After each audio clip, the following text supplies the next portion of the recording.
the beautiful Melissa Thomas.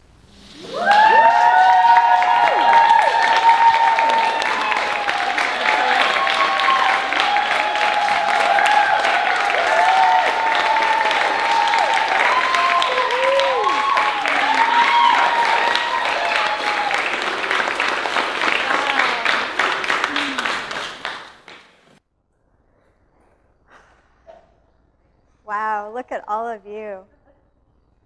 I'm so happy you're here. Thank you for coming. My name is Melissa Thomas. I'm the founder of One Degree. And I'm out to make big change on this planet. Let's say you were flying from San Francisco to New York City, and you went off course by just 1 degree. Where might you end up? Maybe Philadelphia, Washington, D.C. Or if you're really not paying attention, you might end up in Fort Lauderdale, Florida. So I'd like to ask you, there's one thing that you could change in your life by just 1 degree. What would it be? Let me tell you a little bit about myself. I'm a Midwestern girl from Minnesota. I was born and raised in nature. I love nature. It's no surprise that I still love her today. I was fortunate to have loving grandparents who took me on road trips across country. I learned to ice fish on a frozen lake when I was 2. But my favorite pastimes were going up to Lake Superior to our favorite cabins right on the shoreline. The first thing I would do in the morning was hop out of bed, run outside, go plop myself down on the beach amidst the rocks, and start sifting through them, looking for agates, the striped rocks. And I'd feel the waves of the lake land upon my feet. And I'd just be in my own element. I was just the happiest little kid. And today I even understand the power of nature more so, and how important it is for us to connect with it. It sustains us. Everything is connected through nature.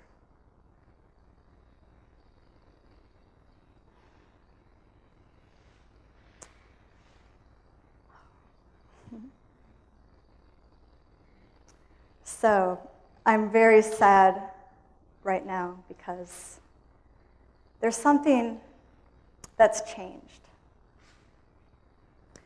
Now when I go for a walk on the beach and look for precious stones or seashells, instead I find something less beautiful. Garbage, plastic. There's something really big out there in the ocean that does not belong. Maybe you've heard of it. Maybe you haven't. It doesn't matter. We can't afford to ignore it any longer. It's called the Great Pacific Garbage Patch. And I'm going to show you a couple pictures.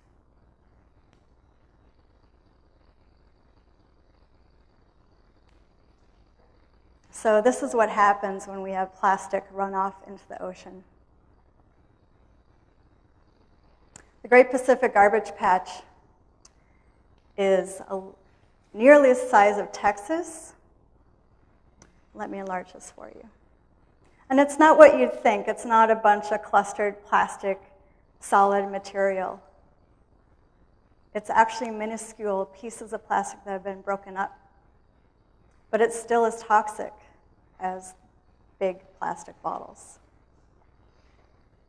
This cannot be seen from outer space or even an airplane because it's so minuscule, you have to be in it to see what it is.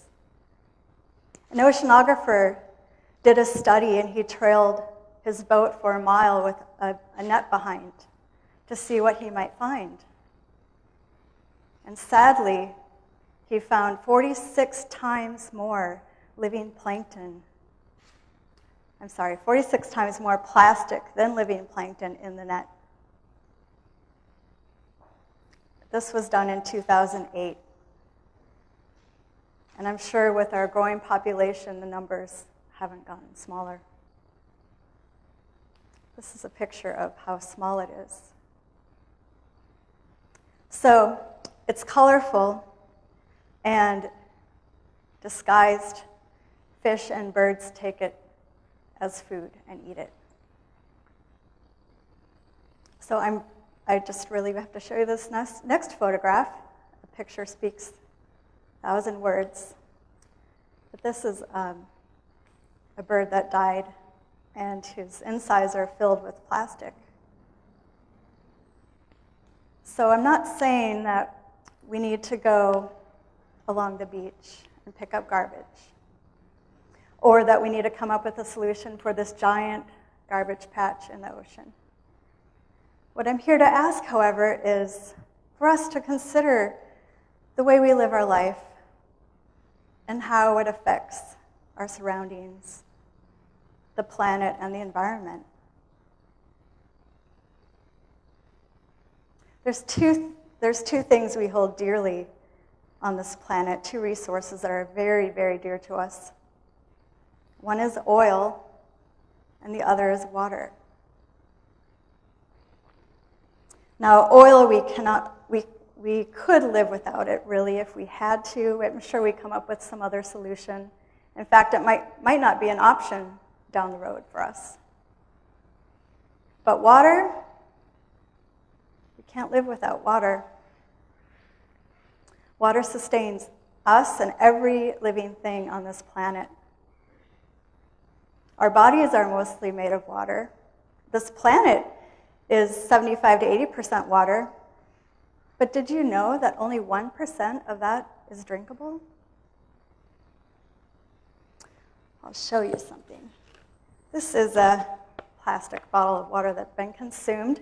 And in its place, I've put in some oil to show you how much oil it takes to create just this one bottle through its entire life cycle.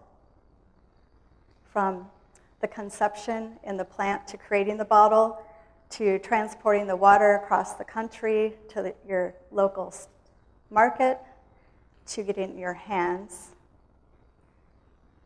to you drinking it and throwing it out, hopefully recycling it. Worse yet, in some countries, they burn them, which causes pollution to the air. But I find this sad, as I'm sure you do too, since I know we go through a lot for this resource. I'd like to show you some statistics about the bottled water industry. So it takes 714 million gallons of oil to create the plastic bottles that we use every year. That's billions of plastic bottles. And the same industry creates 1.5 million tons of garbage because, sadly, the containers don't make it to the recycling plants. Fortunately, I know I'm speaking to the crowd here in San Francisco. We have a great recycling plan, but some counties throughout the country don't have this in place. It's 2011. I find this a little disturbing, don't you? So this is a $7 billion industry owned by Pepsi, Nestle, and Coca-Cola. That's a lot of money. Some of us can't even think past $1 million. So I think they have quite a lot of power to tell us whatever they want, spend whatever they want to convince us that bottled water is better for us than tap. Surprise! Our tap water is regulated 400 more times than bottled water. That's surprising. The FDA is not who we think they are. I hate to break it to you.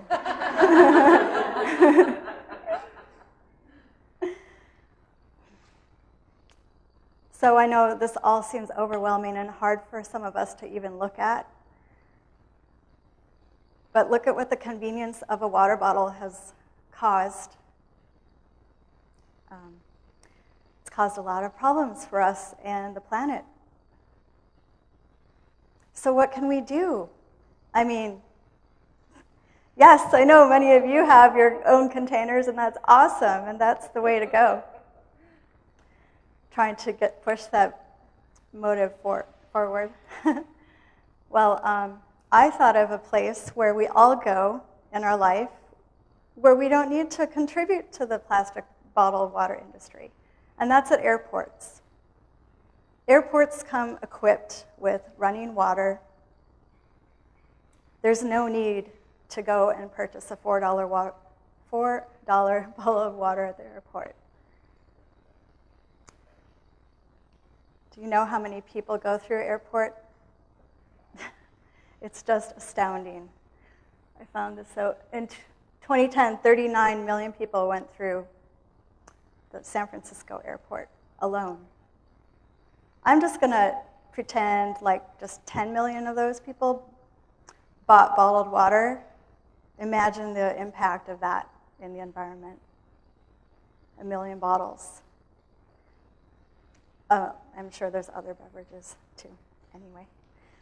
And then, nationwide, there's 636 million people went through the airport this year. The calendar year is in June, so that's the correct number. So I'm here, I'm inspired to make a huge difference in pushing airports to do whatever they can to give us a choice when we go through security and allow us to bring an empty water container and fill it up in a reasonably decent water hydration station that's clean and good water that we can drink. And I have really good news. It's actually been done in San Francisco. San Francisco has a device called the Global Tap, the blue fountain behind me, and that one is in Yerba Buena Park, so if you want to check it out, it's pretty awesome. San Francisco is very fortunate to have fresh drinking water come straight from Hetch Hetchy, which is a source of the river in Yosemite that I think is called the Tuolumne River. And so we are blessed. I've been around the world, and this is a great thing to have in our own backyard. So I think we should take advantage of that. I have some things to show you.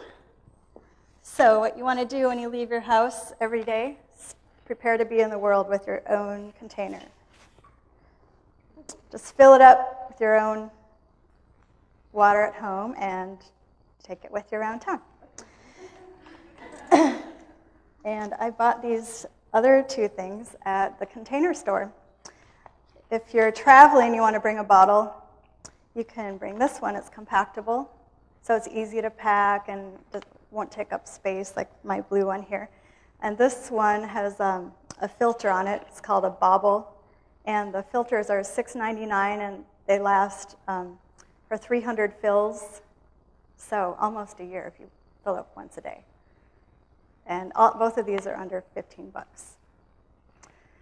So those are some great solutions, and if you don't already have one, you should get a water filtration system put in your home. Then you can easily just have your own filtered water, and you don't have to buy bottled water any longer.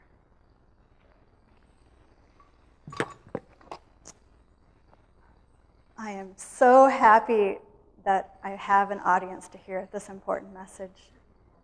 I've been passionate about this for years. I finally have gotten the courage to stand up and say something. Thank you so much for being here.